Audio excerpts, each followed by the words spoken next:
India முழுமைக்கும் பிரதமர் மோடி தமிழை திணிக்கிறார் என்ற குற்றச்சாட்டை வேண்டுமானால் நான் ஒப்புக்கொள்கிறேன் என பாஜக மாநில தலைவர் அண்ணாமலை தெரிவித்துள்ளார்.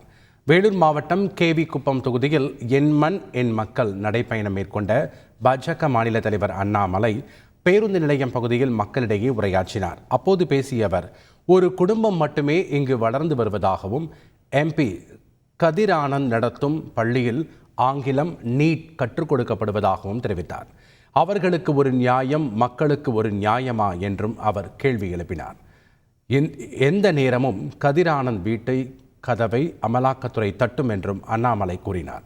அண்ணாமலையின் பேச்சுக்கு இடையே ஆம்புலன்ஸ் வந்தபோது பேச்சை நிறுத்தி ஆம்புலன்ஸுக்கு வழிவிடச் சொன்னார். ஆம்புலன்ஸ் சென்ற பிறகு அவர் பேச்சை தொடர்ந்தார்.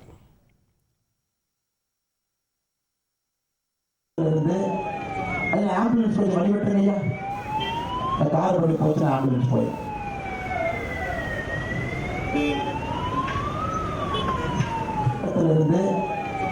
ஆம்புலன்ஸ் போய் வழிபட்டுறீங்க, கார் வழி போச்சு, ஆம்புலன்ஸ் போய் தமிழ்நாட்டுத்துறை மருத்துவ அறிக்கை கொடுத்திருக்கிறார். இந்த மணல் கொள்ளையில பாத்தீங்கன்னா சம்பந்தப்பட்டவங்க இருந்து ஆரம்ப கட்ட நடவடிக்கையாக 136 கோடி ரூபாய் மதிப்புள்ள சொத்துக்களை முடக்கியிருக்கிறார். இன்னைக்கு எந்த நேரமும் கூட கதிரானந்தனுடைய வீட்டு கதவை தட்டுவதற்கு வாய்ப்பு இருக்கு. நமக்கு தெரியும், எல்லாத்தையுமே சம்பந்தம். அவர் செய்யற ஒரே உருப்படியான வேலை இல்லையா, லண்டனுக்கு போய் போட்டோ எடுத்து பேஸ்புக்ல போடுவார்.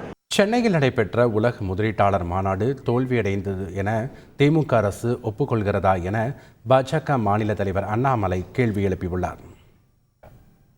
மாநாடு நடத்தி அந்த மாதம் முடிகிறதுக்குள்ளேயே ஸ்பெயினுக்கு போகிறாங்க. ஸ்பெயினில் 10 நாளைக்கு என்னென்ன வேலை தெரியாமல் கேட்குறேன்.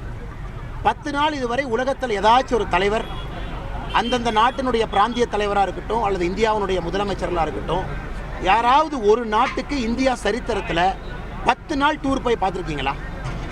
அதனால் நம்மை முட்டாள்கள் நினைத்து கொண்டிருக்கின்றார்கள் திமுக. அவங்க என்ன சொன்னாலும் மக்கள் நம்புவாங்கன்னு. ஸோ உலக முதலீட்டாளர்கள் மாநாடு நடந்து ஜனவரி மாதமே முழுமை பெறதுக்குள்ளே ஸ்பெயினுக்கு போகிறாங்க. அதுவும் 10 நாளைக்கு போறாங்க.